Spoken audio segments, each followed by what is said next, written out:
What's going on, my fellow degenerates? Passion here once again with another video with some Overwatch 2 gameplay. So today the day has come where I am going to weigh in on the great 6v6 debate. It's a very controversial topic going around in the fandom. It's been around for basically ever since Overwatch 2 was announced, and it was announced that that they are going to be switching to 5v5. Because back in the day, back in Overwatch 1, I'm sure many people know this, but Overwatch 1 was 6v6. Back in the day, that was 2 tanks, 2 DPS, 2 supports, usually. Well, initially it started out with no hero limits whatsoever, but eventually they kind of phased into where, oh, it's 2 of each role. And that worked pretty well. But then when Overwatch 2 was announced, they announced, oh, we're switching it to 5v5. And that basically meant it was sacrificing 1 tank for that 5v5 gameplay. So ever since, you know, there's been this big debate in the community about which format of Overwatch is better. Is it 5v5 or 6v6? So not too long ago, game director Aaron Keller recently put out a blog post regarding the Overwatch team's decision to move away from 6v6 and embrace 5v5. So there were two big reasons for that. The 2 big reasons were hardware limitations and queue times. So despite Overwatch 2 looking very visually similar to Overwatch 1, Overwatch 2 actually operates on a different, newer game engine. And that game engine requires more system resources to actually run. So while the devs have done a pretty good job at optimizing the game to run pretty well on PC, despite the engine upgrade, on console, especially last-gen systems, the game is barely able to run at a consistent frame rate, and the Nintendo Switch port of the game is especially egregious for running quite poorly. I mean, even Overwatch 1 on the Switch, when Overwatch 1 came out on the Switch, even then it ran kind of poorly, and that was on the old engine. So now they upgraded to a newer engine that runs even worse on the Switch. So yeah, the Nintendo Switch port is one of the most notorious for running the game extremely poorly. They've said that trying to operate the game on this new engine with 6v6 might just be too graphically demanding for some of these older systems to handle. But the second and much bigger reason for them switching to 5v5 was queue times. So ever since role queue got introduced in 2019, DPS has kind of always been the most popular role to queue for, and it makes sense, right? Because everyone wants to be the star of the game. They want to get the most kills. They want to light up the kill feed, right? They want to be the big star and the big hero of the game. Support is kind of middle of the road in terms of popularity, with tanks being the least popular role by far.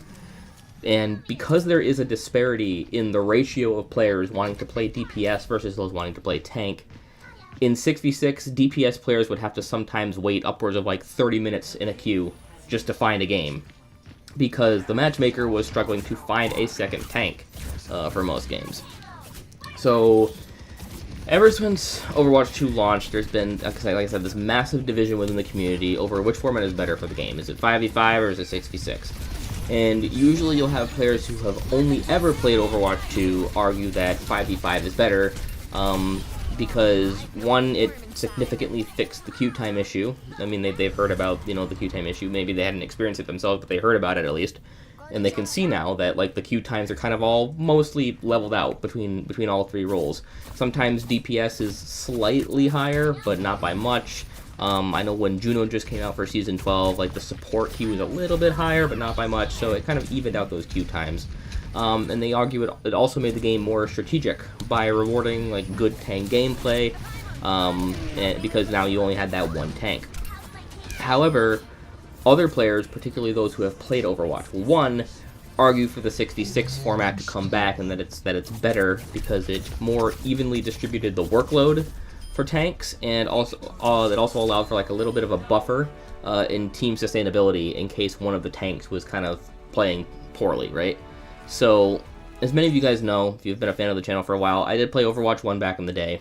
Played a lot of 6v6. But I've also noticed some merits of 5v5 as well after switching to Overwatch 2. I feel like since the switch to 5v5, the two other roles, which are obviously damage and support, they feel significantly better to play than in the 6v6 environment of Overwatch 1. Because with one less tank to soak up the damage, it feels like it's easier to get kills, and then that makes it feel like you are impacting the match more. However, that fun comes at the cost of the tank experience in Overwatch 2. Because as a tank, you become a very easy target, you receive constant pressure from basically every angle, and have a very hard time sustaining unless you're literally being hard-pocketed by at least one or maybe even both of your supports. So I do see the merits of both systems, and I do feel like they both have a place in Overwatch. The matter becomes then, which is the true Overwatch experience? And I think it boils down to how we ensure the most consistently fun experience for all roles. As no matter what everyone else says, the point of video games, even competitive ones like Overwatch, is to be fun. I don't care what anyone else says, video games are supposed to be fun. Okay?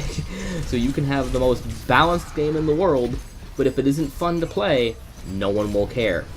So, that being said, while 5v5 can increase the fun for DPS and support players, which are the majority of the player base, it shouldn't create a classes system where their fun comes at the expense of the tank player's fun. So, therefore, I would say 6v6 is the more optimal format. It may not be the most strategic, the most competitive, or the most fun for DPS and support, but it is more fair, and it still manages to be fun for everyone, no matter their preferred role. So, if we've decided that 6v6 is in fact the answer, what problems then arise from that, right? Well, firstly, what's going to be on Blizzard's mind, first and foremost, is the performance of the game, particularly on the older systems, as I've said. Now, I know many PC and current-gen console players are basically just going to argue, well, just get rid of the Switch port, lol. But from a business sense, like, that's just not gonna fly, right? Because if there is even a single missed dollar on the table from a player who would have spent it on these older systems, good luck convincing any business executive that such a plan makes any sense. They do not want to miss a single dollar coming out of anyone, even if they are playing at like 480p, 30 frames per second on the Nintendo Switch. Right? If they can get $1 out of that person, they're gonna do that. So, instead, I kind of want to take a page from one of Activision's other big series, Call of Duty. Now, this isn't the case anymore, but back in the day, when Call of Duty would release on major home consoles, I'm talking this is back mostly in the PS3, Xbox 360 era. They would also release watered down ports onto weaker systems such as the Nintendo DS or the PlayStation Vita. Like for example, PlayStation Vita got a game called Black Ops Declassified. So it was kind of like a spin-off of Black Ops. I think that was for like the release of Black Ops 2, I think. So it wasn't Black Ops 2, but it was kind of a more like kind of watered down, similar experience to Black Ops 2 that was exclusive to those platforms. And I think Overwatch could do the same. I think what you do is you keep what's functional about the current old-gen ports that makes it run well and make it its own spin-off. Perhaps you could just like not offer competitive whatsoever, stick it to just quick play, or hell, even just stick it to the arcade. You could call it like Overwatch Arcade or something like that, where it's literally just the arcade mode. And you could still like keep the microtransactions and cosmetics and have that all tied to your same Battle.net account. So if anyone does want to eventually upgrade to the full Overwatch 2 experience with the proposed like 6v6 and competitive and all that stuff and all the fancy graphics and high performance and everything, they can still do that. They can still carry over all their stuff that they played on the weaker systems and then kind of move into this kind of new full-fledged era of Overwatch, right? And I'd say keep that stuff, but definitely keep the lobbies separate. Consider it like its own. You can still be kind of running a very similar build of the game, but I would say, for the sake of balance, I'd say keep the lobbies separate.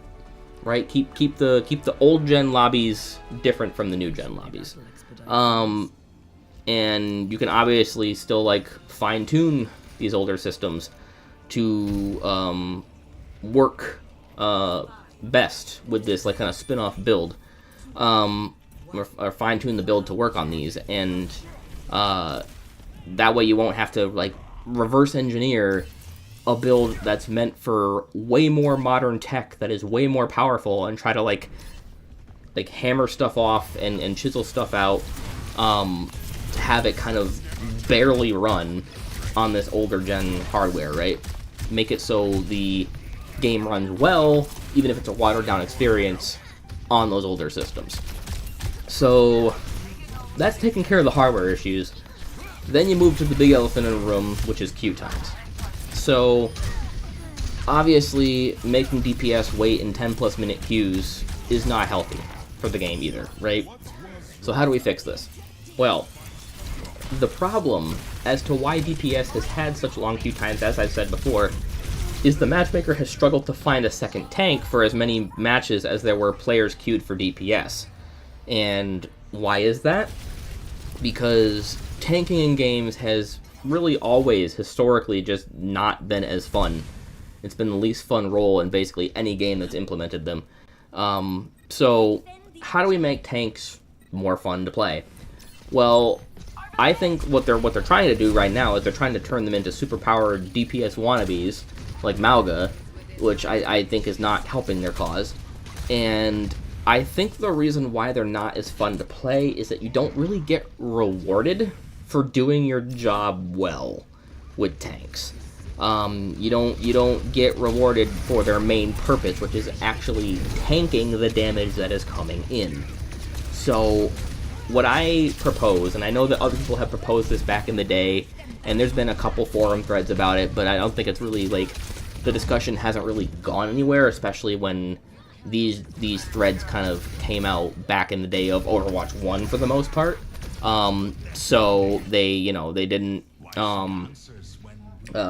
they were kind of going off the basis of 6v6, and they weren't, like, considering the current landscape of Overwatch 2.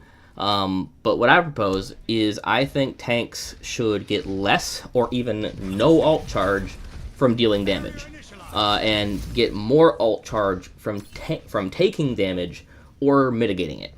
So just imagine the feeling of using Ramatra or Doomfist's block, right, and then seeing your ult meter go up because of that. I think it would make you feel pretty powerful, and make you feel rewarded for eating up all that damage.